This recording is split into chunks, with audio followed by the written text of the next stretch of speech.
All of that has led to this. The wooden boat experience. My earliest memory is riding in my grandfather's boat, arm over the side, hand in the spray. I've spent much of the rest of my life chasing this feeling. All of that has led to this. The wooden boat experience. My earliest memory is riding in my grandfather over the side, hand in the spray. I've spent much of the rest of my life chasing this feeling. All of that has led to this. The wooden boat experience. My earliest memory is riding in my grandfather's boat, arm over the side, hand in the spray. I've spent much of the rest of my life chasing this feeling. All of that has led to this. The wooden boat experience. My earliest memory is riding in my grandfather's boat, arm over the side, hand in the spray. I've spent much of the rest of my life chasing this feeling. All of that has led to this. The wooden boat experience. My earliest memory is riding in my grandfather's boat, arm over the side, hand in the spray. I've spent much of the rest of my life chasing this feeling. All of that has led to this. The wooden boat experience. My earliest memory is riding in my grandfather's boat, arm over the side, hand in the spray. I've spent much of the rest of my life chasing this feeling. All of that has led to this. The wooden boat experience. My earliest memory is riding in my grandfather's boat, arm over the side, hand in the spray. I've spent much of the rest of my life chasing this feeling. All of that has led to this. The wooden boat experience. My earliest memory is riding in my grandfather's boat, arm over the side, hand in the spray. I've spent much of the rest of my life chasing this feeling. All of that has led to this. The wooden boat experience. My earliest memory is riding in my grandfather's boat, arm over the side, hand in the spray. I've spent much of the rest of my life chasing this feeling. All of that has led to this. The wooden boat experience. My earliest memory is riding in my grandfather's boat, arm over the side, hand in the spray. I've spent much of the rest of my life chasing this feeling. All of that has led to this. The wooden boat experience. My earliest memory is riding in my grandfather's boat, arm over the side, hand in the spray. I've spent much of the rest of my life chasing this feeling. All of that has led to this. The wooden boat experience. My earliest memory is riding in my grandfather's boat, arm over the side, hand in the spray. I've spent much of the rest of my life chasing this feeling. All of that has led to this. The wooden boat experience. My earliest memory is riding in my grandfather's boat, arm over the side, hand in the spray. I've spent much of the rest of my life chasing this feeling. All of that has led to this. The wooden boat experience. My earliest memory is riding in my grandfather's boat, arm over the side, hand in the spray. I've spent much of the rest of my life chasing this feeling. All of that has led to this. The wooden boat experience. My earliest memory is riding in my grandfather's boat, arm over the side, hand in the spray. I've spent much of the rest of my life chasing this feeling. All of that has led to this. The wooden boat experience. My earliest memory is riding in my grandfather's boat, arm over the side, hand in the spray. I've spent much of the rest of my life chasing this feeling. All of that has led to this. The wooden boat experience. My earliest memory is riding in my grandfather's boat, arm over the side, hand in the spray. I've spent much of the rest of my life chasing this feeling. All of that has led to this. The wooden boat experience. My earliest memory is riding in my grandfather's boat, arm over the side, hand in the spray. I've spent much of the rest of my life chasing this feeling. All of that has led to this. The wooden boat experience. My earliest memory is riding in my grandfather's boat, arm over the side, hand in the spray. I've spent much of the rest of my life chasing this feeling. All of that has led to this. The wooden boat experience. My earliest memory is riding in my grandfather's boat, arm over the side, hand in the spray. I've spent much of the rest of my life chasing this feeling. All of that has led to this. The wooden boat experience. My earliest memory is riding in my grandfather's boat, arm over the side, hand in the spray. I've spent much of the rest of my life chasing this feeling. All of that has led to this. The wooden boat experience. My earliest memory is riding in my grandfather's boat, arm over the side, hand in the spray. I've spent much of the rest of my life chasing this feeling. All of that has led to this. The wooden boat experience. My earliest memory is riding in my grandfather's boat, arm over the side, hand in the spray. I've spent much of the rest of my life chasing this feeling. All of that has led to this. The wooden boat experience. My earliest memory is riding in my grandfather's boat, arm over the side, hand in the spray. I've spent much of the rest of my life chasing this feeling. All of that has led to this. The wooden boat experience. My earliest memory is riding in my grandfather's boat, arm over the side, hand in the spray. I've spent much of the rest of my life chasing this feeling. All of that has led to this. The wooden boat experience. My earliest memory is riding in my grandfather's boat, arm over the side, hand in the spray. I've spent much of the rest of my life chasing this feeling. All of that has led to this. The wooden boat experience. My earliest memory is riding in my grandfather's boat, arm over the side, hand in the spray. I've spent much of the rest of my life chasing this feeling. All of that has led to this. The wooden boat experience. My earliest memory is riding in my grandfather's boat, arm over the side, hand in the spray. I've spent much of the rest of my life chasing this feeling. All of that has led to this. The wooden boat experience. My earliest memory is riding in my grandfather's boat, arm over the side, hand in the spray. I've spent much of the rest of my life chasing this feeling. All of that has led to this. The wooden boat experience. My earliest memory is riding in my grandfather's boat, arm over the side, hand in the spray. I've spent much of the rest of my life chasing this feeling. All of that has led to this. The wooden boat experience. My earliest memory is riding in my grandfather's boat, arm over the side, hand in the spray. I've spent much of the rest of my life chasing this feeling. All of that has led to this. The wooden boat experience. My earliest memory is riding in my grandfather's boat, arm over the side, hand in the spray. I've spent much of the rest of my life chasing this feeling. All of that has led to this. The wooden boat experience. My earliest memory is riding in my grandfather's boat, arm over the side, hand in the spray. I've spent much of the rest of my life chasing this feeling. All of that has led to this. The wooden boat experience. My earliest memory is riding in my grandfather's boat, arm over the side, hand in the spray. I've spent much of the rest of my life chasing this feeling. All of that has led to this. The wooden boat experience. My earliest memory is riding in my grandfather's boat, arm over the side, hand in the spray. I've spent much of the rest of my life chasing this feeling. All of that has led to this. The wooden boat experience. My earliest memory is riding in my grandfather's boat, arm over the side, hand in the spray. I've spent much of the rest of my life chasing this feeling. All of that has led to this. The wooden boat experience. My earliest memory is riding in my grandfather's boat, arm over the side, hand in the spray. I've spent much of the rest of my life chasing this feeling. All of that has led to this. The wooden boat experience. My earliest memory is riding in my grandfather's boat, arm over the side, hand in the spray. I've spent much of the rest of my life chasing this feeling. All of that has led to this. The wooden boat experience. My earliest memory is riding in my grandfather's boat, arm over the side, hand in the spray. I've spent much of the rest of my life chasing this feeling. All of that has led to this.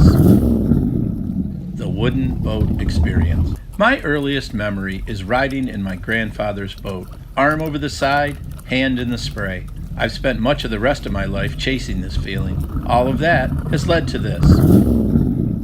The wooden boat experience. My earliest memory is riding in my grandfather's boat, arm over the side, hand in the spray. I've spent much of the rest of my life chasing this feeling. All of that has led to this. The wooden boat experience. My earliest memory is riding in my grandfather's boat, arm over the side, hand in the spray. I've spent much of the rest of my life chasing this feeling. All of that has led to this. The wooden boat experience. My earliest memory is riding in my grandfather's boat, arm over the side, hand in the spray. I've spent much of the rest of my life chasing this feeling. All of that has led to this. The wooden boat experience. My earliest memory is riding in my grandfather's boat, arm over the side, hand in the spray. I've spent much of the rest of my life chasing this feeling. All of that has led to this. The wooden boat experience. My earliest memory is riding in my grandfather's boat, arm over the side, hand in the spray. I've spent much of the rest of my life chasing this feeling. All of that has led to this. The wooden boat experience. My earliest memory is riding in my grandfather's boat, arm over the side, hand in the spray. I've spent much of the rest of my life chasing this feeling. All of that has led to this. The wooden boat experience. My earliest memory is riding in my grandfather's boat, arm over the side, hand in the spray. I've spent much of the rest of my life chasing this feeling. All of that has led to this. The wooden boat experience. My earliest memory is riding in my grandfather's boat, arm over the side, hand in the spray. I've spent much of the rest of my life chasing this feeling. All of that has led to this. The wooden boat experience. My earliest memory is riding in my grandfather's boat, arm over the side, hand in the... Hello, everybody. Who's there? Send me something on the chat so I know.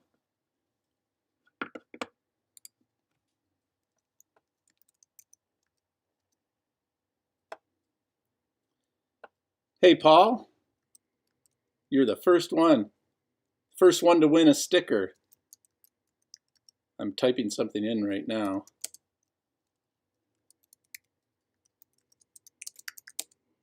Where are you from, Paul?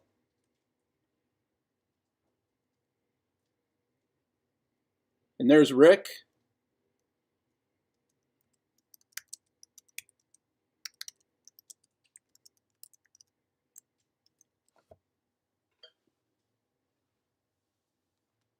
Oh, Paul's from Lockport. And Jared, North Carolina. Glad to see you're here, Jared. Number 3 winner of a sticker. And there's James from Chicago. Hello, James. I don't know why I have these headphones on. There's no sound. Get rid of those. Get things situated here.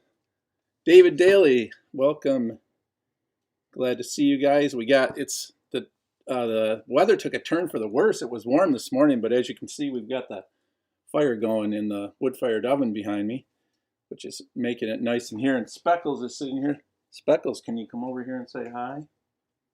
There he is. And there's Rick's here from Grindstone Island. I will be seeing Grindstone Island soon, Rick, when we start heading out with the Antique Boat Museum boat. We go by you all the time. Where are you on Grindstone, Rick? See if he responds. Oh, I just got a text from somebody too that I had sent the link to. He's always texting me. Okay, guys, so what we're going to do today is I have a video of what the boat shed looked like this morning, a little bit of information about what Bill and I did. You guys haven't met Bill yet, but what Bill and I did on the engine yesterday, which is looking very promising. And some information about a new bonfire campaign, which is coming up in on the 9th of April. So that'll be good, and I'll show you guys the shirts. You'll get to see them first. So Rick is in Aunt Jane's Bay. I'm not sure if I know exactly where that is. How close is that to Picton? Rick, is that on the other side? Rick is down in Tennessee. So Rick, interesting to you, if you know the White family on Grindstone, that is who owned the Chris Craft, unbeknownst before me. And they're over by Whiskey Island, I believe. Well, I'm going to transition over to just, I'm going to put up, instead of me, I can still talk, but I'm going to put up the new logo for the t-shirt so you guys can see that. And there that is right there. Comment if you can't still hear me. This is a brand new software to me that I'm using to run this live stream. So it's all new to me, really new. So Rick says he's across from Clayton. No, I must go by you all the time then. Hey, there's Wesley. Wesley, yeah. So you guys didn't have any problem using the URL. I'm glad to see that. I was worried about that. Sorry it took me so long to get it up there, but I was fighting with the software a little bit and my iPad. I was trying to get that intro done. So you can see here that what this is, this t-shirt logo, is not going to be printed in black. It's going to be printed a cream color on the shirts, but this is the black version of it. I did the drawing of the boat, which is a rendition of the Chris Craft, the way it'll look when it's finished. And then Kenny put it together graphically. He's the one that makes everything look like a family on all our logos and all our glass coat stuff. So, you know, I do the drawing and then he does the rest, and he did that pattern, and, you know, he's the one that came up with the letter fonts that we use for Wooden Boat Experience and for glass coat. So he's a big help. So that is what it looks like in black and white, but let's see what the t-shirts themselves will look like. And there they are right there. So beginning on April 9th, these are going to be available on bonfire.com. And you can see there's up in the left, top left is a sweatshirt. And then there's one color in the sweatshirt, one color in the long sleeve t-shirt, which is top right, and then two t-shirts down at the bottom. And those, I believe, are the nice soft ones, the soft feeling ones, which is pretty cool. And they're going to be printed in cream, like I said. Yeah, Rick, the Total Boat products are really good, aren't they? They've been a big help to the channel. I do love Total Boat. So I'm going to go back to me. Boy, this software is pretty cool. It's called OBS, and it's free. It's open source. It really works nicely. And I'm going to, quick while I'm talking to you, I'm going to walk back here and put a log on the fire.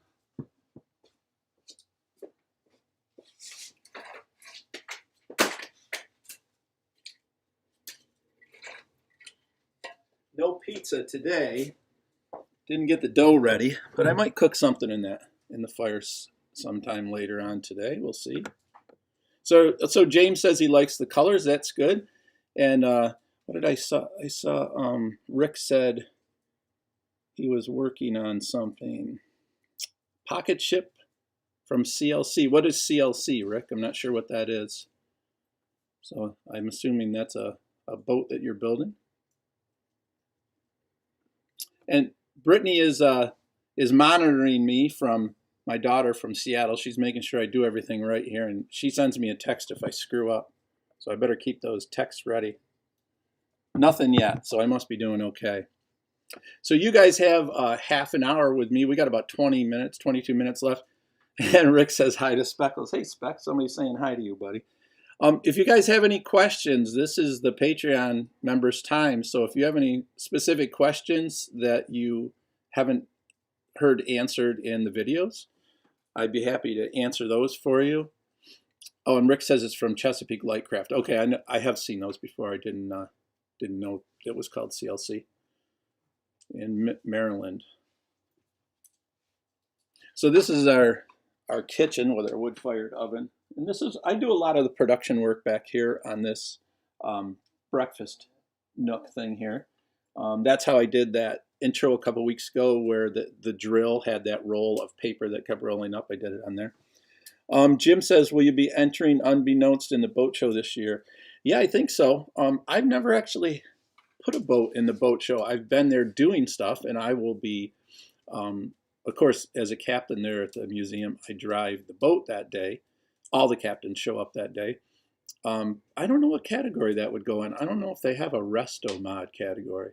I would really love it if we had not only a resto mod category, not that there's that many resto mod boats yet. There is a lot of cars like that, but it's not a big, huge thing in boats that I've seen. But I'd also like to see a working boat category, not necessarily people that work for a living, but just boats that are used instead of, everybody's perfect shiny boats. Let's see. Rick is asking about the St. Lawrence skiff. When will I start back in that? Man, I wish I had been able to start back in that already, but I just haven't because it's still in the barn. I haven't had time to get the skiff house. I've got to put a door in. I actually figured it out, and I can't bring that skiff in there yet without opening up that wall, and I don't want to open up the wall while it's still cold. So I need to put a door in the far end, and I just, as you can see, I've been really putting a push on the Chris Craft, so I haven't had time to get to that. But I am anxious to get to it. I was hoping to have it for this year, but it might be fall before that is possible.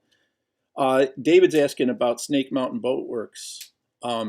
Yeah, I do watch Snake Mountain Boat Works. I watch it every time it comes out. In fact, that was one of the first channels that really helped me learn about the stuff that I'm doing right now. And the gel stain that he talks about, I haven't used it, so I don't know. But I got to tell you that the stain that you've seen me using, the Interlux, I've never used that either. I've just used regular stain previously, and that stuff, it's not a gel, but it's very thick, and you have to thin it out a little bit with a mixing. They call it brushing liquid, I think, 333. But that stuff is so easy to use because I don't know if you guys have done a lot of staining, but generally when you overlap with your stain, you end up with a dark area on the overlap. That doesn't happen with this stuff. It's very forgiving, and then you wipe it off afterwards, which evens it out. So I can't say enough good things about that. I'm really happy with that. And I like Snake Mountain Boat Works. I liked it better when John was still there. I liked watching John a lot, and he was very reluctant to be on camera. It was always so funny when Mike would pull him in. But John, to me, was really the lifeblood of that whole thing. But I like Snake Mountain Boat Works. I mean, they get to work on fantastic projects, expensive projects. I can't imagine how much it costs to get some of that stuff done. They spend so many hours on it. Howard is here. He says, hello. Howard and Cheryl, I'm sure, is there too. He says, hello. We've never done this. And it's pretty cool, isn't it, to do a live stream, Howard? I'm glad to see you. Howard, I met in episode, you see Howard in episode 2, I think, either episode 2 or episode 3 at the International Boat Show that we had before the pandemic in Alex Bay on the river, which was great. Wesley's asking about the bung maker, the cutter. Those are Fuller. It's funny, I didn't think I knew about Fuller until I started buying from Jamestown, and I bought one of those kits that it makes the bungs, and it also has the countersinks in it, and it all comes in a kit. But then I looked, and I already owned some bung cutters, and come to find out they were Fuller too. I've owned those for years. So what I found with those is definitely get a drill press. Even if you get a cheap little drill press, it really helps a lot with those, because when you use a drill press, you don't get those rough edges, where it first goes in. And of course, if you're putting a bung in that's too thick, you're chiseling it off afterwards. So that doesn't really matter that much unless they're coming flush without chiseling that off. Hey, there's Tim Hodge is there. He's under Thousand Islands Picks. You guys should check him out on Instagram. He's the guy that does all our drone shots. You saw him in the, he's actually in the episode, I don't know what episode it is when we're at the boat museum, but he's also in the one with the 2 Garwoods, the speedsters. Tim is in his pontoon boat there on our way over, and he's the one that shoots all the best drone shots. I shoot some drone shots in the boat shed, and I occasionally shoot them, but I don't like to drone shoot over the water too much. And I'm sure Kenny and Brittany are watching right now, and Kenny will remember the day, and Brittany too, when Mary had to catch the drone in the back of the Lyman. That was kind of a weird day when that drone was not behaving. So I'm a little scared of being over the water too much. I don't have that much extra money to drop one in the water. Let's see. And Mike, I guess Mike's here, and I guess he said this is his first time, just like Howard said as well. And Rick wants me to send the St. Lawrence skiff down to Tennessee, but no, Rick, that's going to be a fun one. I'm not letting anybody else get their hands on that till I do. And Edward is here. Oh, okay. Edward's bringing up this is the first subject that's going to make some people angry. I'm surprised it came up this early. Do you believe in sealing wood before staining? Edward asks, which I believe Edward is talking about with CPSE. I think it's called the clear penetrating sealing epoxy, if that's what he's talking about. No, not. That's one place where I really disagree with Snake Mountain Boatworks. If you were going to do a boat, I guess my problem with it is you can't go back. So if you work in a museum or you work on artwork or you're restoring things, one of the rules is you need to make things reversible. CPSE is not reversible. When you get that under, imagine the poor next person, because you know how it is to take varnish off. And when you take varnish off, you bring it down. When you really have to do it well, you strip it, you bring it down to the raw wood. How are you going to do that with CPSE in there? You're not going to, because it's penetrated into the wood. So I don't, especially if the boat's going to sit in a boathouse like most of those boats are. Why do you need it on the deck? That's just my feeling on it. I might be totally wrong, but I have listened to a podcast done by a person that makes spars for a living, wooden spars, and varnishes them, and they adamantly do not do that. And that's for that reason, is not reversible. If the varnish is done right and kept up, it's no problem. If you put 1 to 2 or 3 coats a year on it, you're not going to have a problem, because it's the UV killing the base layer that kills the varnish. That's why it lifts off. You get that weird yellow look and there's like a bubble. That's because it's the base level, the first level has failed. And that's from UV. So, or water getting underneath because you had a damage. Maybe you broke the varnish all the way down through or something like that. Let's see. Howard is talking about staying on grindstone. I remember, Howard, you were telling me about that, and you were over at the museum a lot. Grindstone is it's a nice island. I don't know how many people, maybe Rick can answer this, how many people live on there in the winter now. It used to be about 200. I think it's a lot less than that. But they used to have a school on Grindstone, and people used to go across on the ice, and it's a pretty amazing place. Let's see what else we have here in the chat. Oh, Rick says there's a winery on Grindstone. I didn't know that. Mike says he's enjoying the process and patience. Yeah, well, I have patience. One thing that's YouTube has been really good is I don't swear in the boat shed anymore. It's totally solved my swearing at myself in the boat shed problem. Edward's talking about Peter with travels with Jordy, and yeah, he uses tongue oil under the stain, and there's no problem with that. That's reversible. That's just another. It has some of the. It's very similar to stain. It's just a mineral spirit type product it's going to be able to be taken off. I don't have any problem with that. I wouldn't be surprised if Peter showed up in our regular thing. We got 13 minutes till we open it up to everybody, and he may be here because he's always interacting with me on YouTube and on Instagram. I'd love to see him again next time I go out to Seattle to see Brittany. That would be great. Hopefully next year. Let's see what else we got here. I did want to show you guys something when I don't want to forget about Snake Mountain Boatworks. There's something, if I can find it, I will show you guys. Let's see. What is David saying? More than one of the same too. I'm not sure exactly what David's talking about. If he's talking about boats, my wife's in the house, David. You have to be very careful about this. Naming how many boats you have. That's how unbeknownst came about, And Wesley's mentioned the drill press. Yeah, the drill press you don't need a big drill press. I mean, how often do you really need a big reach? Just a tabletop generally is usually pretty good. Rick's saying 30 still live on Grindstone during the winter. You got to be pretty hardy to live on there in the wintertime. This year wasn't bad, but most years it can be pretty tough. Oh, and Rick's grandparents farm there year round. That's interesting. Let's see. Paul is talking about recanvassing an antique boat. Oh, Ed Whitman at the museum. Yeah, that's it's, and now he's doing a 53 Penyan 14 foot.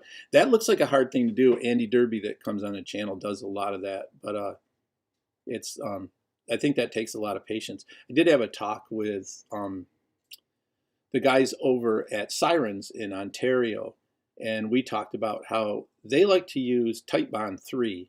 Type Bond 3 is it's a waterproof wood glue. It's using carpentry, but the one that says 3 is the one you want to use. But that's how they're bedding that canvas to then paint it over when they did the roof of that really nice boat they did recently. It really works well for them. And James is asking a good question. Are we going to get any content this summer? I was just mentioning that to my wife this morning, that the reason I'm doing this live stream is so that I can really get a handle on this. And now, right now, I'm doing it from my iMac. But what I hope is that I can use this software even on my phone. And I've already tested out on the river that I have good enough service to run it through my phone to do a live stream. Might not be as fancy as this one where you've got the overlays over it and everything. But yeah, I will stop at some point, probably in June, making weekly videos for the summer, but I will at least do a weekly live stream. So I'm hoping that we can fill in for it with that. And, you know, they could be very interesting too, but I'm not going to be, for one thing, even with the screen that goes over the shade screen that goes over the boathouse. It's very warm in there in the summertime. I could work on the skiff, I suppose, in the skiff house because I do have an air conditioner in the studio in the summer, but I don't have a ton of time to be working on stuff like that in the summer. So I don't know where I'd get the content other than you guys could watch me water ski every week or, you know, take another boat ride. Maybe people do want to watch that. I'm not sure. Ed, so Ed, I'm going to pop this up for you because he's asking about the next shirt campaign. Here we go, Ed. There it is. You hadn't come on yet when we showed this earlier, and I'm sorry if I end up repeating a few things when you guys are on after the other people come on. I'm sure it's going to happen a little bit because I do need to show them this. And these are the different, there's one sweatshirt color top left, Ed, and then the top right is the long sleeve t-shirt and the 2 short sleeve t-shirts at the bottom. And I will also show you what the logo looks like. There is the logo in black and white, but it will be printed on that shirt. I don't know how well you can see. On my screen it's really small, but it is a cream colored print on those shirts. Paul is asking Andy Derby is his name, D-R-B-Y.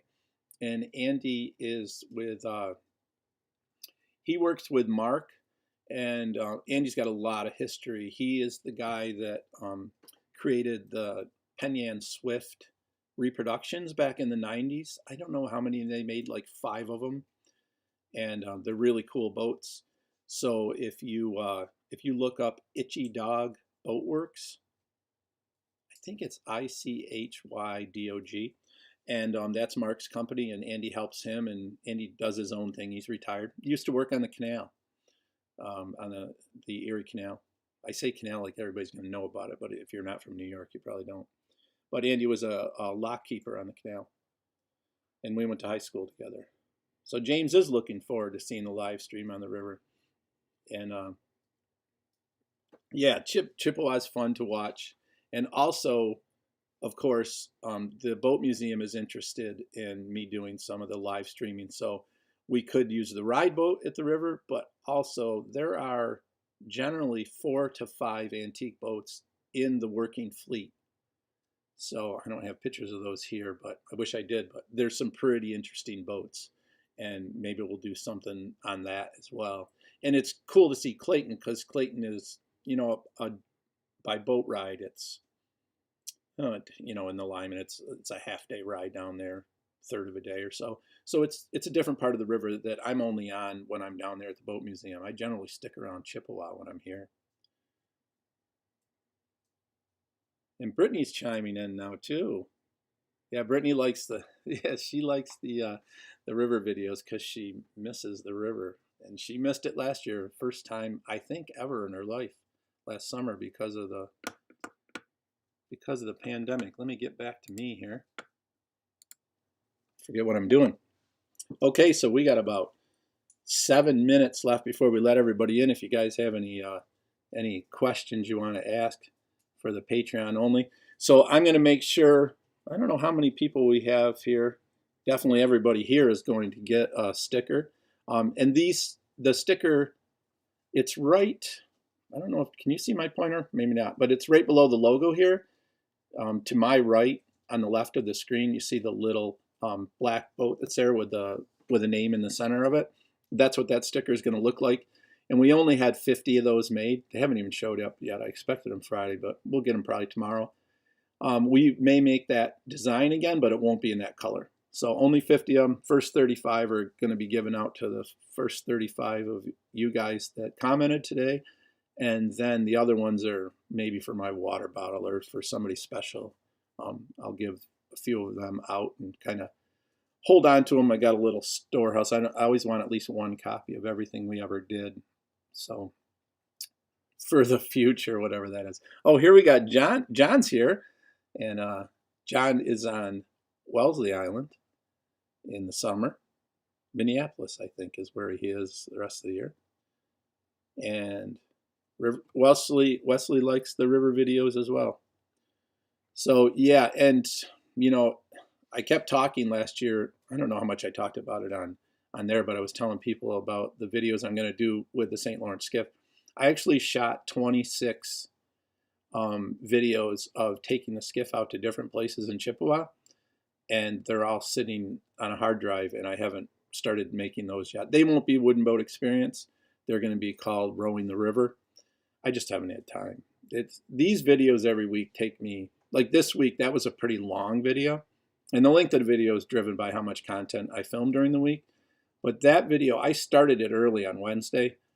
I might have spent, I don't know, 4 or 5 hours on Wednesday editing. And then I spent another, I don't know, I spent a lot of time on Thursday. So it's really hard to get anything else done that I think about by the time I do work on the house and I have work I actually have to do in the studio and work in the boat and create the videos. It's a pretty full week around here usually. Oh, and Ed is running his Propeller Fellers Facebook group. You guys should check that out. I don't know if you guys know how many Facebook groups there are that have to do with boats. It's crazy how many there are. So every week I have this, I'll show you this thing. It's right here. There's one page. Those are all, I got to get this in the right way. Those are all Facebook pages. Those are all Facebook pages that have to do with boats. So the little check marks are every Friday I start, and I can only do so many because Facebook shuts you down. They think you're a bot or something if you do too many in a row. But I share each week's video with every single one of those. I think there's 65 of them now. It's, you know, you wouldn't think there was that many, and they're really hard to find. You have to search under. Most of them I find out about because somebody else mentions it on another page, and I go, oh, I didn't know about that one, and then I just write it down. So if you look around, I should produce a list of it so people can get involved in all these things. Now, a lot of them don't have a lot of content. Some of them I'll put my weekly video up, and the last post was my last week's weekly video. So in the summer, they're probably busy, but this time of year, they're not really. Let's see what I missed here. Oh, Wesley says the black sticker will end up on his wooden boat. That's cool. And John's in St. Louis. Oh, Ed spent a week at the Edgewood last year. Oh, it's a guy I knew, the lineman. Yeah, the lineman guys kind of know each other, most of them, you know. But every once in a while you'll see one, you're like, where's that been hiding? It's in a boathouse. There's a lot of people that only come here for a week or two that own an island or own a place on an island. And they're only literally here for a week or two every summer. And they're not here any other time. My friend Jay actually puts boats in for people, and sometimes people will call him. He'll put a boat in, have it sitting at the dock. 2 weeks later, he pulls it out and shrink wraps it again. And that's it. The boats look great because they never get used. Mostly fiberglass boats. So yeah, Wesley's going to join Propeller Fellers. That's cool.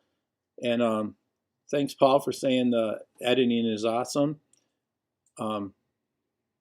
Oh, a flat slow-mo section. Yeah, you know what? I forget to film in slow motion. You really need to film in slow motion if you're going to show it in slow motion. Just turning into slow motion doesn't really work that well. That's what I found anyway. Oh, I got about 2 minutes left where I can join. I got to move things on the screen a little bit here. I don't want to lose you guys because I have to change something so people can start coming in. Does anybody else have a question? I'm going to let people in now if it's okay with you guys. John's going to put a sticker on his pickup for everybody to see. So Brittany calls that when we see a sticker and we didn't put it on, like not on my truck or whatever. when we see a sticker like that, Brittany calls it seeing the stickers in the wild. It's always an exciting thing when you see a sticker in the wild. You don't know whose truck it is or how it got there. That's pretty cool. Okay, I am going to edit this and let the public in. And thank all you guys for being Patreon members and, you know, being a big part of this, because it costs a lot to run this thing. Not just, it doesn't really cost that much in cash that much, but it takes away my time from actually making money doing something, which I'm supposed to be doing sometimes. So you guys are a big help.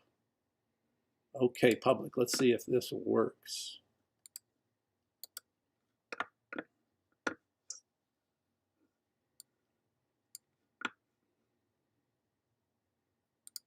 All right, I'm back. Ed's got 4 stickers on his car. That's good. And I think, did I see, trying to look at the names here quickly. It's good. You guys aren't, the comments aren't so fast that I can't keep up with them. Sometimes when Peter does this, he has to kind of scroll back. The other day when Samson Boatworks had their first live stream, it was going so fast, it was like a ticker. I mean, you couldn't even read it. It was crazy. They had 15,000 people on the chat. That's a lot of people. Oh, so here's Flitzer. It's from Belleville, New York. Cool. And John is asking, I never saw how you steam the ribs. So, John, I made a steamer. You know, if you look at, I don't remember what episode that is, but if you, I think you can search it under steamed ribs. It was, geez, I don't even remember what season it was. It must have been last season. But I made it out of galvanized heater pipe. I think it was a 6-inch diameter pipe, I believe. Put 2 sections together, so it's about 6 feet long, or maybe it's 8 feet. Maybe they're 4-foot sections. And I used a brand new gas can, 5-gallon gas can. And the heat source is one of those turkey boiling things, you know, those big burners that hooks up to a propane tank. And then I just hooked up a vinyl hose to it. And then I put towels over the top, and I cover the end with a lot of towels. And yeah, Joe, you didn't make it. And yeah, it's works really well. You know, steam bending scared the heck out of me, and I put it off because I was worried about it. But once I did it, I was like, this is fun. Actually, I was talking to Bill. Oh, there's Nina. Nice to see you, Nina. Nina from all the way from California. You're only a touch late, Nina. It's only 1:02. So with the steam bending, yesterday I was telling Bill that because he has a couple of those, you know, they have 2 rings and they hold firewood. They stand upright. And I was telling him that I want to steam bend one of those for the skiff house, because I have a wood stove in there. It would be pretty cool to do that. I don't think I'd try to do a circle. They say a circle is really hard to do, but if I did 2 halves and then riveted it at the top, maybe do a scarf joint on each one, so it'd be 4 pieces. That would be pretty cool. And white oak, you're not going to, throwing firewood in there is not going to hurt those things. So Joe's saying, woohoo, he made it. So I'm going to wait a little bit to tell you guys about the new shirt campaign. So I only want to do that one more time because the Patreon people have already seen it. But I'm going to go over right now a list of things we found on the engine yesterday. So there's that. So here's some of the things that we found that need attention. If you guys watched the video, you probably saw that I was using a screwdriver to jump the starter to start it up, because the starter relay was clicking, but it wasn't doing anything. So yesterday when I was going to Lowe's, I picked up some stuff for Bill, and I dropped it off to him at his shop, which is only, as a crow flies, about a mile from me. He's my mechanic expert. He works on some really high-end old antique motors. And we tested the starter relay. I pulled it off and it didn't work, but I had another one that did work.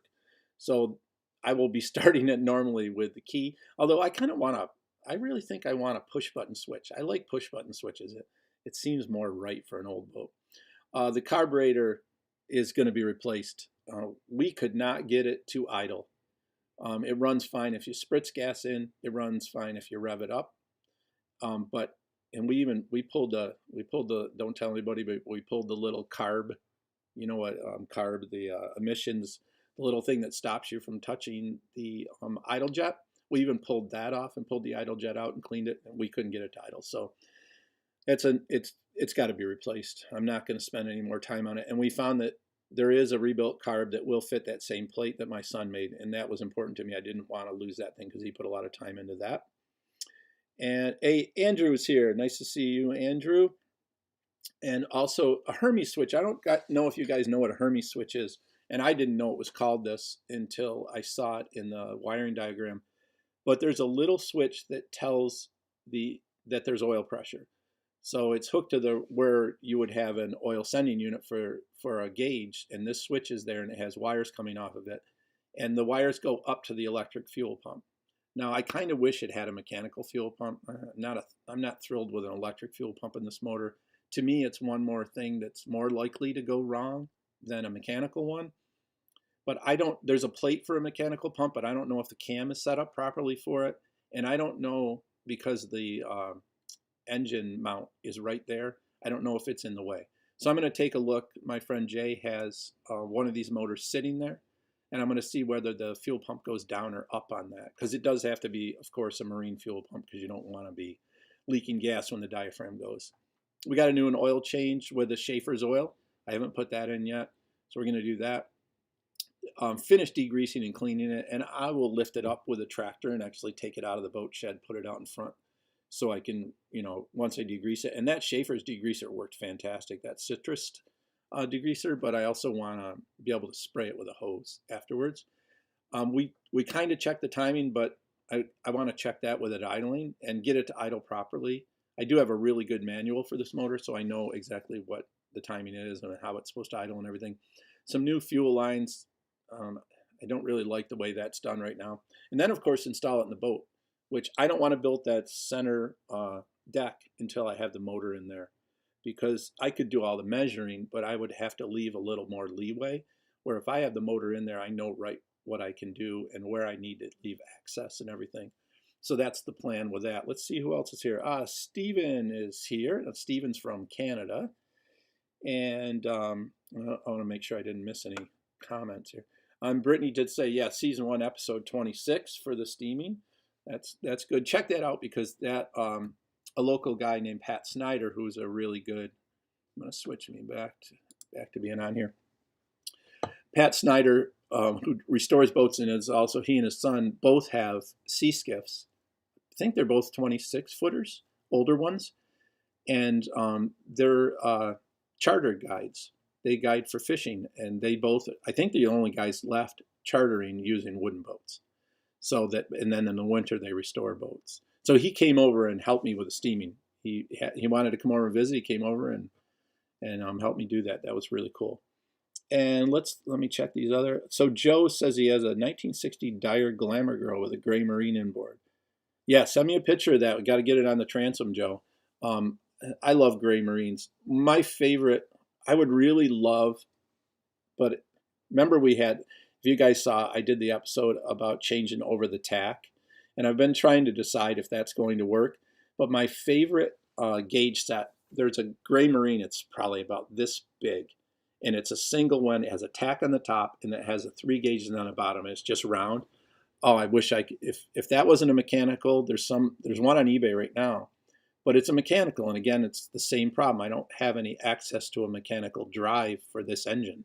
It's too new to have that. I like them. I wish they used that instead of electronic, although the cables can be a pain in the neck. Once they go bad, they're hard to run because they're pretty thick, especially the old ones. John's mentioning, find a barrel builder. Yeah, those Coopers. There's not a lot of guys, but there is one around here. I've seen a video about him. He's not that far away, and of course down by the Finger Lakes Boating Museum, that's wine country. There's somebody making them down there too. And Steven's asking about the carburetor. I did mention that. We didn't get it yet, but yeah, that's on the list. And there is Travels with Jordy. We were talking about you earlier, Peter. The base motor is a 3-liter, 181 cubic inch 4-cylinder inline 4 Chevy motor. I think that is called the Iron Duke. But when I looked that up on the internet, there's there's some differing opinions on whether they're all iron dukes or not. But it's a motor that's used in a lot of industrial applications. They're in a lot of forklifts. So they're pretty bulletproof motors. And we did, well, I'm going to show you guys a video in a minute, a real short video that I went out and shot in the boat shed this morning, and showing the engine and what we're going to do. So I'll do that in just a minute. But glad to see you there, Peter. And Peter's got a brand new motor, a nice diesel. And I'm a little jealous of that beautiful motor he's putting in there. I wish the pandemic wasn't going on. I'd like to come out and help you with your up on the stands when you're doing that soon. Let's see. There's another new guy. Gamut is here from Western Nebraska. He was cleaning his shop. Yeah, well, when you're done, you can come over and clean mine because I'm not good at that. And hold on one second. I'm going to throw another. Actually, I'm going to put the video on, then I'm going to throw a piece of wood in the fire. You can see back there the fire is going down. So let me switch this over. This is about 3 minutes long. We'll see if this works. This new software seems to be really good. So far, so good. So let's give this. That's not the right one. There it is. Bring me the ball. Put it here. Thank you. Nice one. Come on, let's go in the boat, Chad.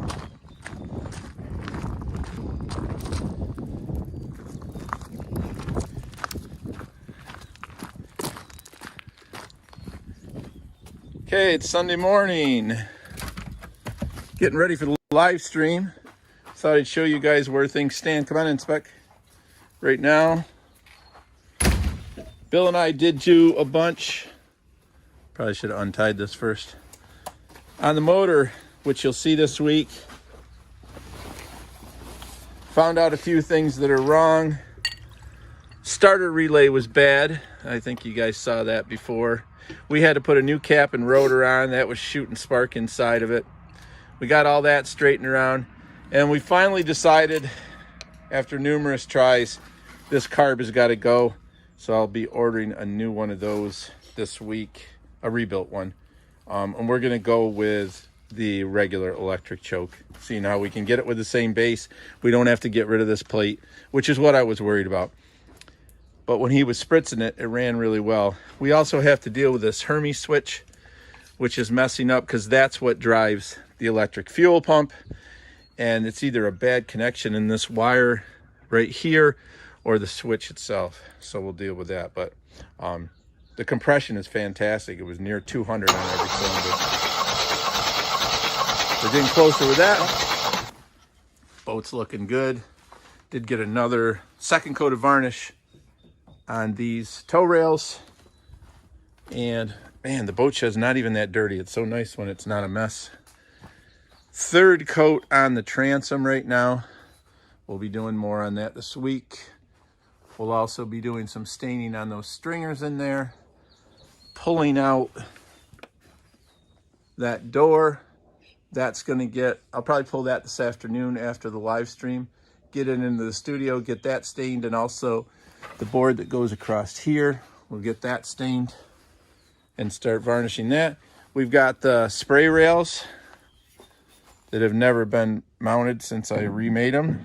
So we'll work on those, getting those in place, and then we'll paint those. And of course we have this piece. Yeah, that's the one for this side. Sea-Skiffs have this piece right here, which I think is not going to work very well when we put this new center deck in. But I haven't totally decided to disregard those yet. We'll see what happens with that. I did make them a while ago. If you remember, back in season 1, I made those. So that's where we are right now. All right, back to the live stream. Okay, so that was that video. John's asking a question, and this is a question that was asked on Facebook several times this week. Are you going to highlight the letters in gold on Unbeknownst? No, I'm not. I kind of like it being a little more subtle. Surprisingly, it shows up quite well depending on, which direction the light is and compared to where you are, in relation to the boat. But it's the same the carving is done the same way that they used to carve stone letters on buildings, and those are really legible from a long ways. So I don't want it. If I gold leaf that, first of all, I'd have to smooth out the base of those letters a lot more because I didn't carve them with that in mind. They'd have to be a lot flatter. There's Speckles hanging around back there, aren't you, buddy? This is what Speckles does. He does his yoga when he's embarrassed. He's worried about people looking at him. So yeah, the gold leaf isn't going to happen on that. But when I do the name on the back of the Lyman, which has never had the name put on it, I am going to do that in gold leaf and more traditional with, just gold leafing and painting an outline on it. Actually, the Lyman, I don't know if we've ever mentioned that, but the Lyman's called Compromise because that Lyman wasn't what my wife wanted in the first place, but now she loves that boat. We were just talking about it last night. She's worried that the Chris Craft, I just have the Chris Craft and it's not going to be as good of a ride as the Lyman. So we were discussing that. And there's Nut Farm Garage. He is here. That's good. Thanks, James, saying the boat looks great. I'm really happy with the way it's coming out, the hull. Boy, it seems like every time I think I'm done with Total Fair, I end up having to put a little bit more on, but I think I'm finally past that now. What I didn't want to have happen, and I've seen people do this with Lymans before, where they spend so much time fairing the hull, and it is plywood. I don't know if everybody knows that, but Lymans and Chris Craft sea skiffs are plywood strakes. They're Douglas fir. So you can make them look like a fiberglass boat, but I don't understand the point. I mean, to me, I want to know that it's wood still when it's painted, which is the reason I'm going to flatten the paint. I got oyster white. I don't know if I told you guys that either, but I got a gallon of oyster white from Total Boat to put on for topside paint. And I'm going to use a flattener in it because Total Boat, all their stuff is gloss, their topside paint. So the flattener, because with a little bit of the wood grain still showing on that plywood, the glossiness, it'll really show up. But with the flattener, when you get close, you'll realize, oh, that's a piece of wood. But from a distance, when it's satin or a matte finish, it won't, the imperfections won't show up as much. So that's my goal with that. Joe's here. It says, hi, the boat looks fantastic. Thanks, Joe. Yeah, I think you're right about that, Stephen. Stephen says that Penyan boats finish their wooden boat spray rails bright. And when you get into, it's a little more controllable on a smaller boat, but even an 18-footer in the wind here in the waves we have, you're quite often going to have those spray rails hit a dock. Now, not necessarily mine, because I'll have mine set up properly. But if I go to a restaurant or if I go to the boat museum and I don't get the spot that I really want, you're going to rub those things. So first of all, they're white oak. So finishing them bright, you can make it look okay, but it's probably not preferable. But also my plan is to put a stainless steel strip on the outside of them because they're going to get banged. And how badly do you want them to get damaged? So I think painted for these is going to work. And just the same color as the hull. Because like I said in the last video, the sides of the hull are going to be that oyster white. Right up on top of the covering board is also going to be oyster white. And then a lot of the interior is going to be finished bright. One guy asked me on Facebook if it was actually vinyl, because it does sort of, that white primer kind of looks like the vinyl top decks that they used to put on both Chris Crafts and on Lymans. But paint to me is a lot easier to take care of, and I'm not a fan of the vinyl because once the water gets under it, it's a disaster to deal with. Let's see who else is... Oh, John wants me to gold leaf his Hutchinson. John's got a beautiful Hutchinson he got at the end of last year. I can't wait to take a ride in that. How many feet is that, John? I forget. Edward says the next boat will be named Now She Knows. Yeah, next boat. You better be careful saying next boat around here. We don't want to mention that too loud. You have to be careful how many boats you get. You got to take care of all these things, I don't have any big buildings to stick everything. I have to have my friend Jay take care of things. Dad Gamut is asking if I ever built from the frame up new. I have not, but I want to. And I think that's going to be a St. Lawrence skiff when I do that. That's my plan, to restore the one that I have. And at the same time as I do that, I'm going to take all the lines off of that skiff and do an actual drawing of the skiff. Oh, the fire's going now. And I will copy it, but probably I'm going to make it smaller. That one's 19 and a half feet. That's a pretty big boat for people to handle. Generally, when you get over 19 feet, a St. Lawrence skiff is also able to sail, which I'm not interested in because that's something you really need to learn to sail when you're younger. You steer a St. Lawrence skiff when you're sailing by moving back and forth in it, like literally running to the front or going to the back. So it's a very young man's game to learn. I know older people that do it, but they learned when they were young. They did not learn when they were old. So an 18-footer is really the maximum that people make to just row. It's not hard to downsize it once you figure out the profile and everything, because the center section generally is the same width no matter how long they are. And then you just have to scrunch it up a little bit. I'm only going to lose 1.5 feet, so that's not that much.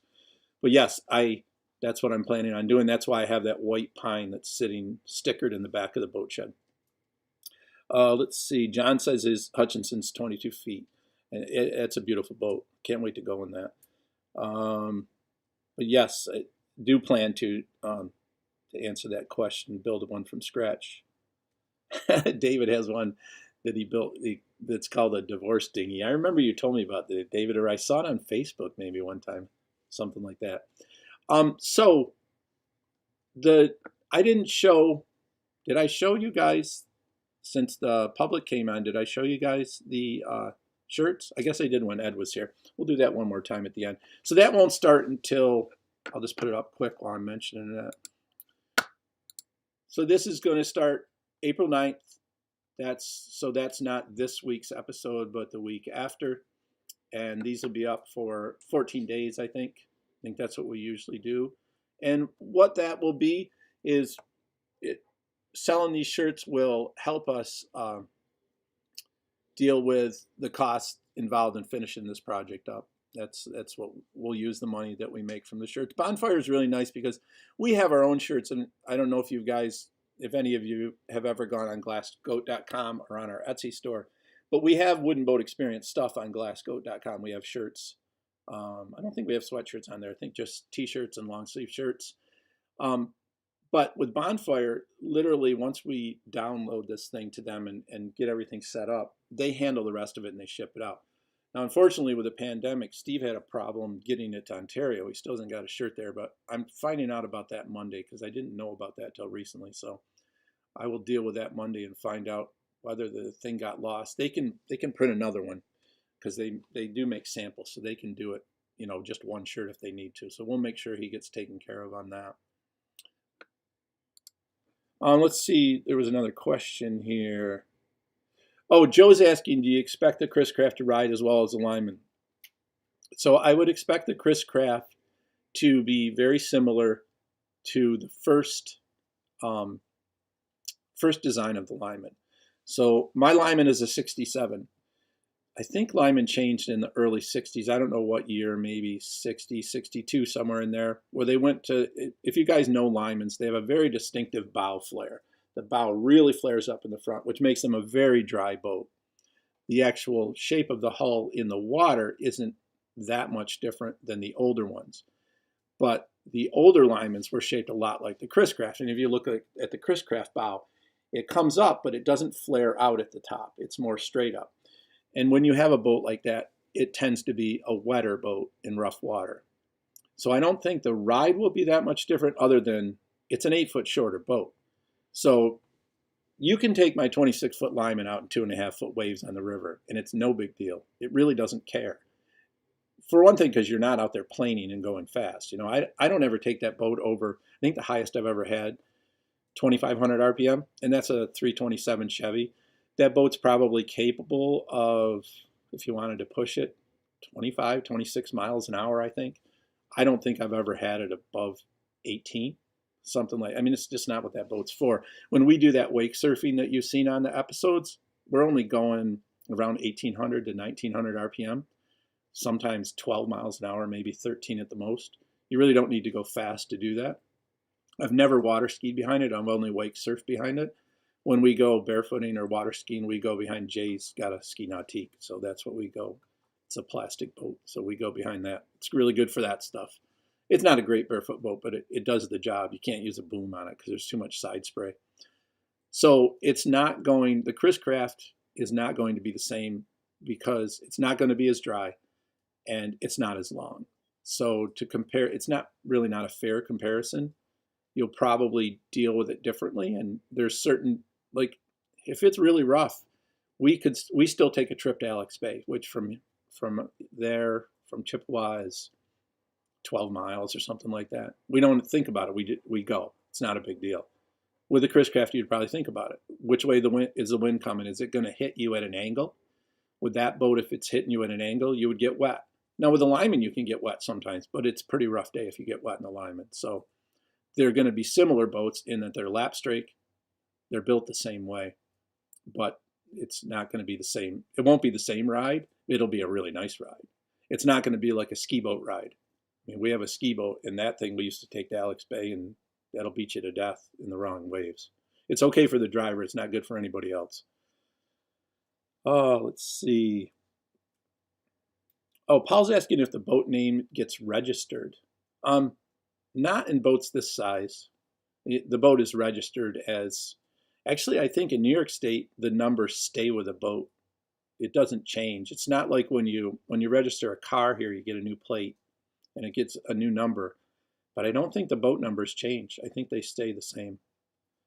I haven't registered that yet. I've got it all the paperwork all signed and everything. I just haven't gone and done it, but I'll probably do that soon because I'll be hand painting the letters and numbers like I did on the Lyman. I don't know, guys, if ever noticed. I don't know if I filmed that or not. I think I had it in an episode, but yeah, I'll paint them on by hand. I always like the looks of those better.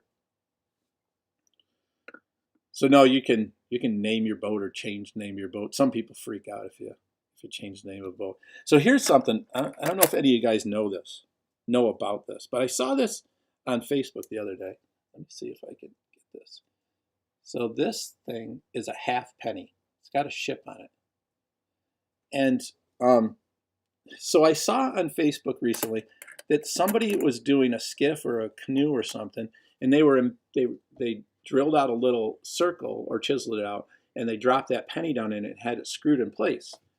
And I didn't really read the whole thing to find out if it was like something that people do all the time, or when you build a new boat, or what the year of the coin has to do anything with it.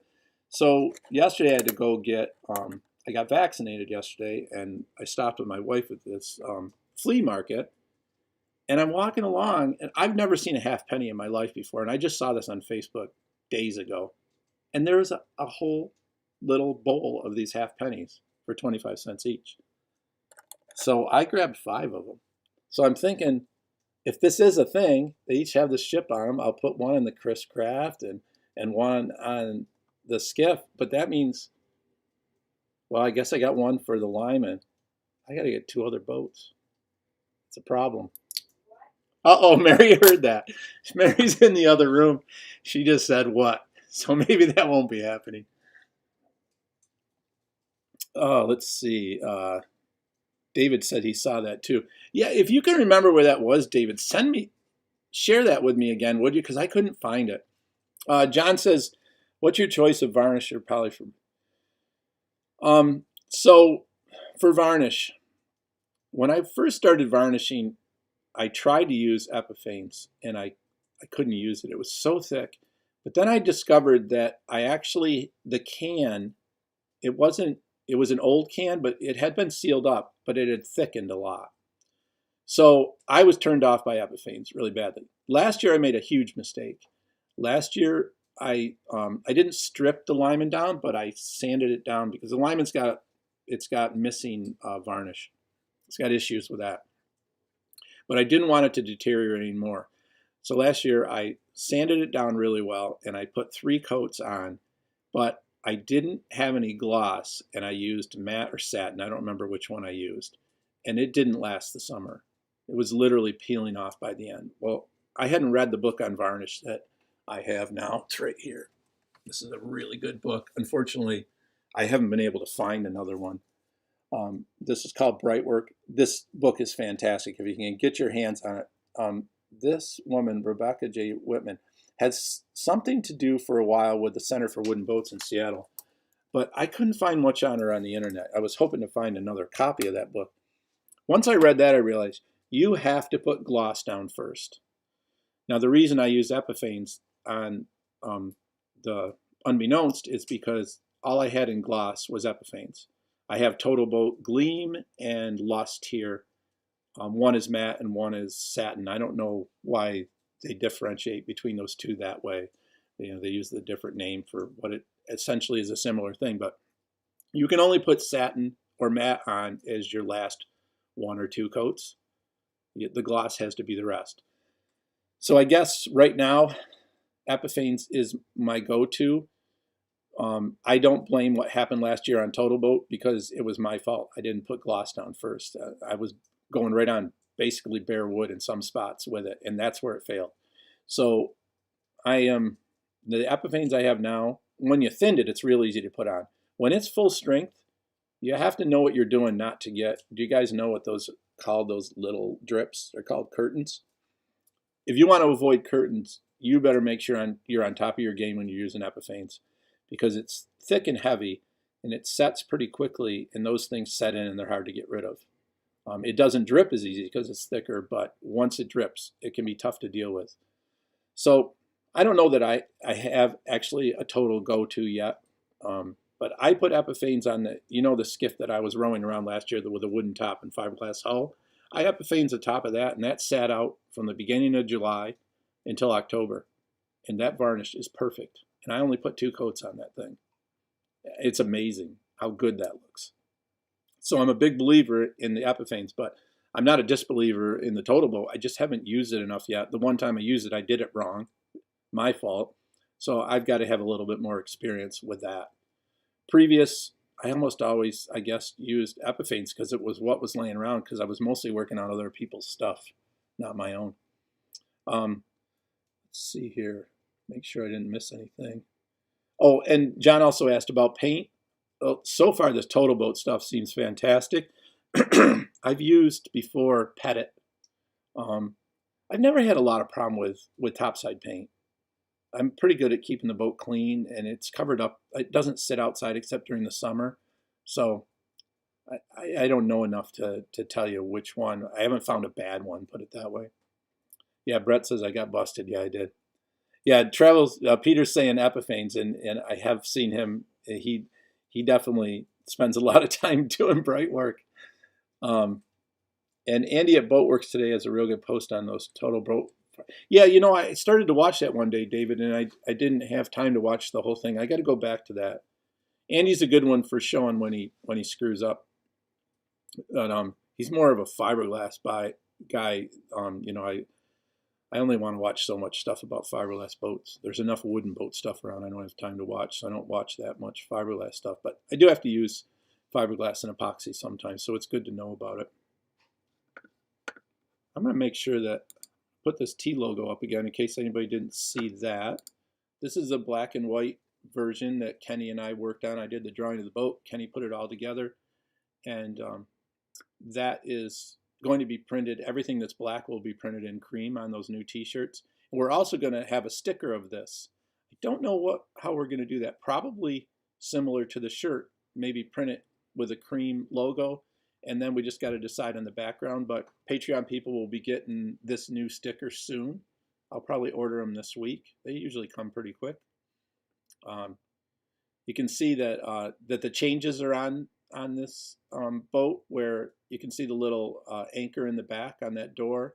It does have the center deck.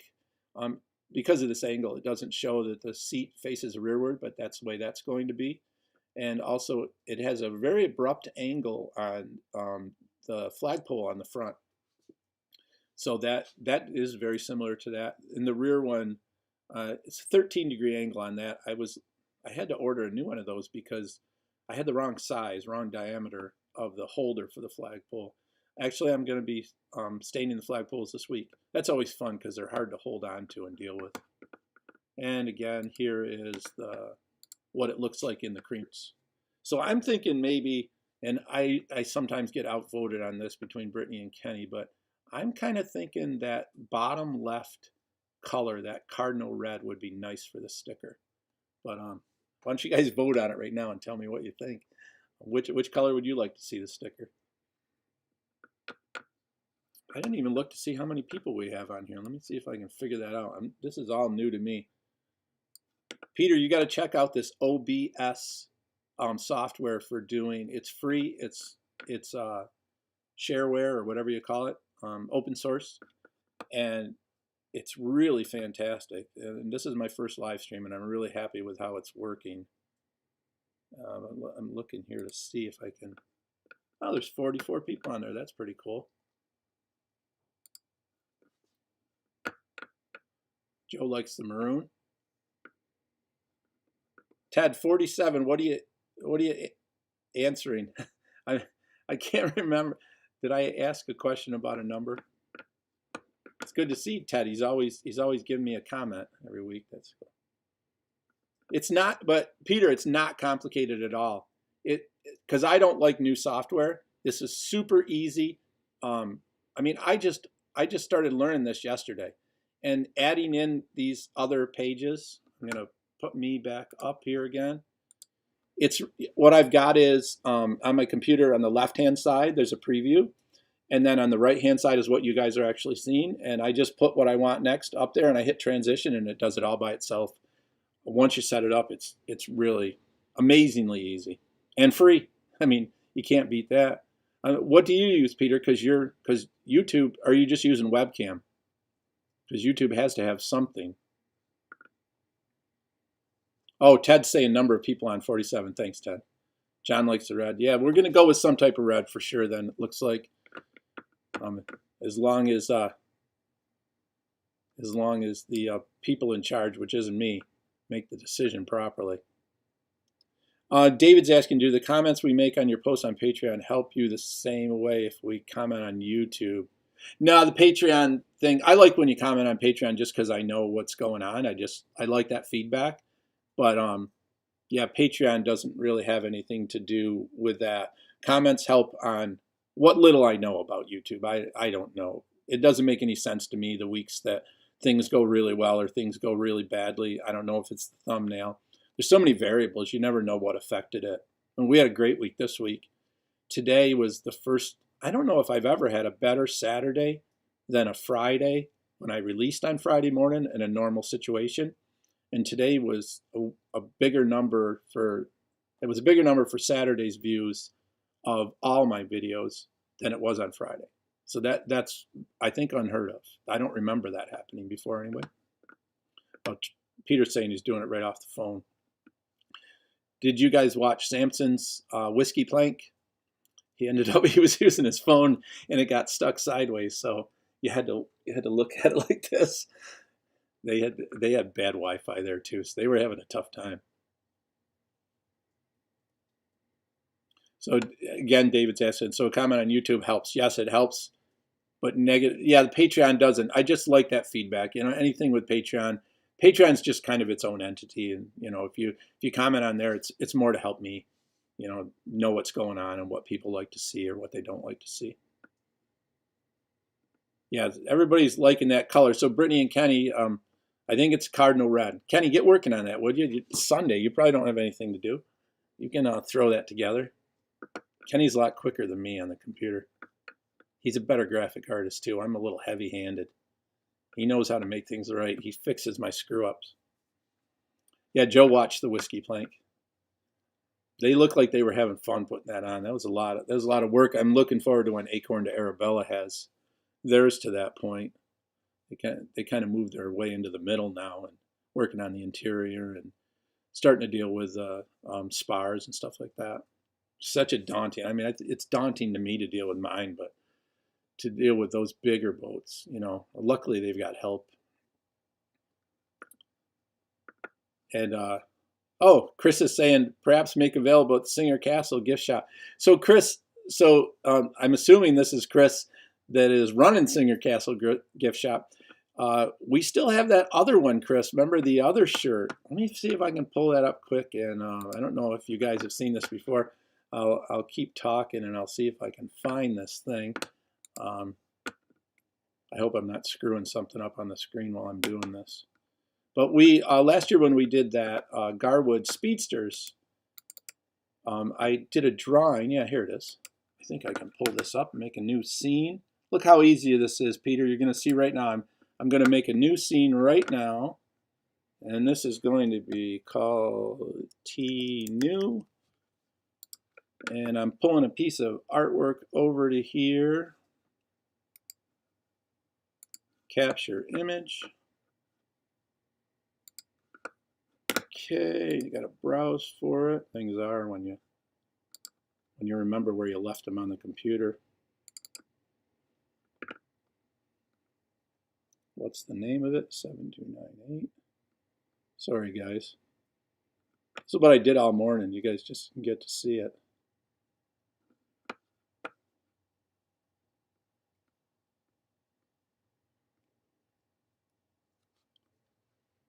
All right. I just got to find this image, and then I will.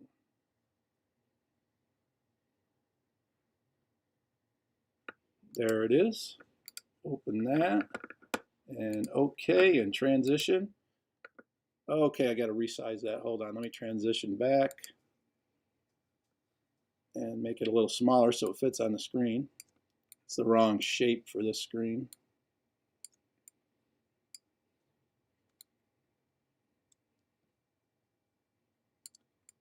And now we will have it.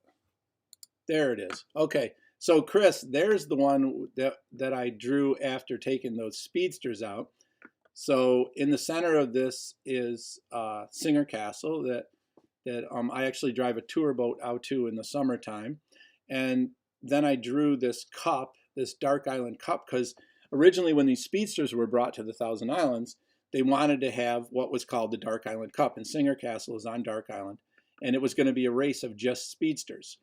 So I said, oh, this would be cool to have a t-shirt. So, and then I did a back of this, which isn't finished yet, but I made, there was originally 25 speedsters with different names like Misstep, Misbehave, Misadventure, all these different names. And there's an actual list, a handwritten list that they found from that time in the 1930s of this list of what they were going to name all these boats. So I thought this would be a cool shirt. And on the back would be a whole bunch of little tiny speedsters with different names on them. So that was my idea for that, Chris. I think we mentioned that before, but we'll see. Maybe we'll do that for this summer. I think that would be a cool shirt. I'd like to have one anyway. And Ed said he had a whiskey while I was going. It was too early in the day, and I wanted to have a bourbon. I think we're gonna when I do the skiff, we'll have a bourbon plank when I get that done. And Brittany says it's okay. Red is okayed with her, so it's going to be red. Brett hasn't seen the new episode of WBE. It's too much YouTube to watch. Well, you know where you got to start, Brett. You start with the WBE and you work your way down from there. And oh yeah, Chris is mentioning The Wind in the Islands. You guys, a lot of you probably don't know about that. It's a book that I rewrote the Wind in the Willows for the Thousand Islands, and it has Singer Castle in it a lot.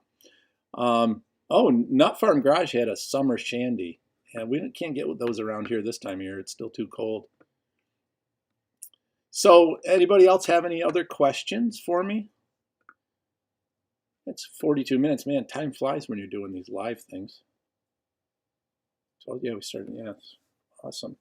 So Brett said he's building a speedster with a modern Honda 4-cylinder and a turbo. Yeah, that would be really cool, wouldn't it? I don't know. Are there a lot of turbos in boats? I see them in diesels, but I don't see them in gas. I'm not sure about that. Yeah, the speedsters, they're really cool boats. You know, it's really not that hard to build a speedster. When you look at them, they're only single planked hulls. They're not a really tough build. They're not a big boat. There's not that much to them. It's a batten seam construction. I don't know if you guys know what a batten seam construction is. It's not carvel planked, but it looks like it's carvel planked. So a carvel planked has the planks, and they're smooth, and in between they get caulked. On a batten seam, they're butted together, the different planks, and then there's a batten on the backside, a skinnier batten that goes along, and then it has a regular frame inside. They're sawn frames, not ribs like in the sea skiff that are steam bent. But yeah, especially if you have a CNC machine and somebody has the drawing, to create those frames and everything is not a difficult thing to do. And if you didn't finish it bright, if you didn't want to finish it bright, the wood wouldn't be that bad. If you didn't have to have mahogany, there's a lot of mahogany on that boat. But I would love to see a painted version of one of those. The Woody Boater has. You guys know what Woody Boater is? Woody Boater is it's almost like a magazine on there, and he has different articles and stuff. And he has a boat. It's called Stinker or something like that. It's a little race boat, and it's painted. I like the looks of that, but it's got to be, if it's a mahogany boat, it must be tough to throw that paint on the first time. Tough to go back from, but they do look cool that way. Steven's asking if I'm captaining at Antique Boat Museum. Yep, I will be doing some captaining there. I don't know how much. I don't know. We haven't had a captain's meeting yet, so I'm not sure about that. All that stuff will start happening. I'll be driving for Schermerhorn's, the boat out to the castle. I'll be doing that probably 3 days a week or so. And still don't know what's going on with the pandemic. Last year we only ran weekends for the castle. I don't imagine it'll be that way this year because things are opening up. A lot of people are getting vaccinated. We just went to 50 and above in New York. That's why I got mine yesterday. So it ought to be better in that respect, but I don't want to do it every day. 3 days a week is enough for me. And the other captain broke his hand last year, so I was pretty much the only person driving, unless one of the mechanics that has a captain's license did it. So I don't want to be the only guy. I need some help for sure. But yeah, that I'll be doing that and driving my own stuff a little bit. The boat museum, I usually only do half a day a week. There's a number of captains, and it's like certain people like certain days. There's other things to drive as well, and I'm not checked out on the other boats. I've never worked towards that. The bigger boats that they take out, the Friends of the Museum. The ones I drive is the Hacker craft. I mean, when I say bigger, I don't mean necessarily that much longer, but they're bigger in size. The Hacker craft is a speedboat. You guys know what a 30-foot triple cockpit Hacker craft looks like. This is a reproduction, I think 2006. It doesn't have a lot of hours on it. I think we got it last year with 100 hours on it, 125 hours or something like that. But that's a 6-passenger boat. When you get into the other boats, like Zipper is a 42-foot Mahogany, there's Gadfly, there's different other boats, and they aren't all 6-pack boats. And I do have a Masters, so I can take more than 6 people, but you got to get checked out on them, and it's tough for me to get down there enough to get the time in. So, but if you're going to keep a captain's license, I don't know if you guys know how it works, but you have to have your hours. So you need, I might be wrong about the exact days, but I think it's 360 days of at least 4 hours a day every 5 years. So here with our season so short, if you got in the water in a boat on Memorial Day and you drove every day until the middle of August, you'd still be, I think, 10 days short at the end of 5 years. So it's a lot of hours. So and if you got to pay for the gas for all that, you need somebody else paying for the gas and paying for you to do it to keep you. Now, I'm sure some people are fudging those numbers because I don't understand how some people get their hours in unless they go to Florida or something and drive a boat in the winter. I don't know. So James is asking about the new Miss TI, and that's that Hackercraft reproduction.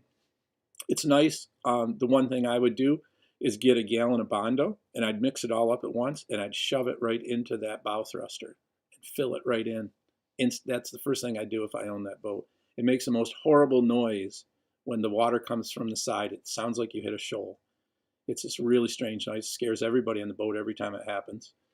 And I've never used the bow thruster. I never even turned it on. I figure if you got that boat, you ought to be able to dock it without a bow thruster.